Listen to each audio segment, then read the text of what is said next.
ದೊಡ್ಡ ಮಗಂತೂ ಅವ ಸಣ್ಣ ಮಗ ತೋರಿಸಿದ ಮಾಡ್ಕೊಳ್ಳೋದು ಫೈನಲ್ ಆತು. ಆಯ್ತಲ್ಲ, ಬಾಳ ಖುಷಿ ಆತ್ರಿ. ಆದ್ರ ಒಂದ್ ಮಾತು ನನಗೆ ತಿಳಿಸಾತೀನಿ, ನನ್ನ ಮಕ್ಕಳು ನನಗಿಂತ ಜಾಸ್ತಿ ನಿನ್ನ ಮಾತ ಕೇಳ್ತಾರ. ನೋಡ್ರಿ, ಬಾಳ ವರ್ಷ ಆತು ನಿನ್ ಮನ್ಯಾಗ ಬೆಳೆದೇನಿ. ಆ ಕೂಸಿನ್ಗೋಣ ಹೆಗಲ ಮೇಲೆ ಎತ್ಕೊಂಡು ಆಟ ಆಡ್ಸೇನಿ. ನಮ್ದು ಮಾತು ಕೇಳಬೇಕಾಗ್ತದ್ರಿ. ಆದ್ರ ಇದ್ರಾಗ ನಂದು ಒಂದು ಮಾತು ಕೇಳಲೇಬೇಕು. ಹೇಳ್ರಿ, ಏನದು? ಸಣ್ಣ ಮಗನಿಗೆ ನಮ್ಮ ನೆರೆ ಹಳ್ಳಿ ಶ್ರೀಮಂತ ಸಾಹುಕಾರನ ಮಗಳನ್ನ ಮದುವೆ ಮಾಡ್ಕೋಬೇಕು. ಆಯ್ತ್ರಿ. ಅವಳ ಹೆಸರು ಮಂಗಳ ಅಂತ. ಆಯ್ತ್ರಿ. ನೋಡಾಕ ಸರಿ ಇದ್ದಂಗಲ್ಲ, ಅವಳನ್ನ ಮದುವೆ ಮಾಡ್ಕೋಬೇಕು. ಒಪ್ಸ್ರಿ.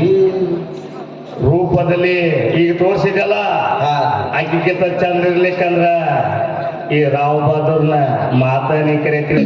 ನಿಮ್ಮ ಚಾಯ್ಸ್ ಅಂದ್ರ ಚಾಯ್ಸ್ ರೀ. ಮಕ್ಕಳ ಕೇಳಿಸಿತ್ತು. ಸಾವಕಾಶ ಮಾತಾಡ. ಸಾವಕಾಶ ಮಾತಾಡ್ತೀನಿ. ಸಾವಕಾಶ.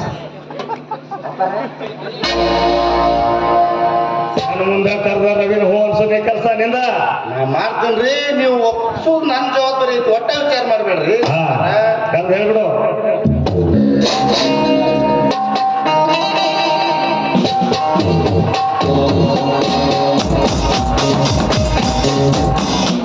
ಅಪಾರ ನೆರಿ ಹಳ್ಳಿ ಸಾಹುಕಾರ ಮಗಳು ರೂಪದಾಗ ಬಂಗಾಳ ಭಾಳ ಚಲೋ.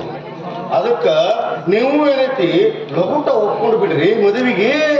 ನೋಡು ತಿಪ್ಪೇಶ, ನಾ ಆಗುವ ಹೆಣ್ಣು ನಮ್ಮ ಅತ್ತಿಗೆ ಅಂತೆ.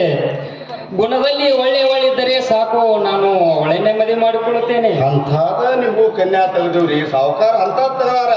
ನೀವು ಒಪ್ಕೊಂಡು ಬಿಡ್ರಿ ಮದುವೆಗೆ. ನಿಮ್ಮದು ಇಬ್ರು ಕೂಡ ಮಾಡಿಬಿಡುವ ಮದುವೆ. ರವಿ, ನೀನೇನು ಚಿಂತಿಸಬೇಡ. ಅವಳು ಸಾಕಷ್ಟು ಓದಿದ್ದಾಳೆ. ರೂಪದಲ್ಲಿ ನಿನ್ನ ಅತ್ತಿಗೆನ್ನೇ ಬೀರಿಸುವಂತಿದ್ದಾಳೆ. ಆಗಲಿ ಅಣ್ಣ.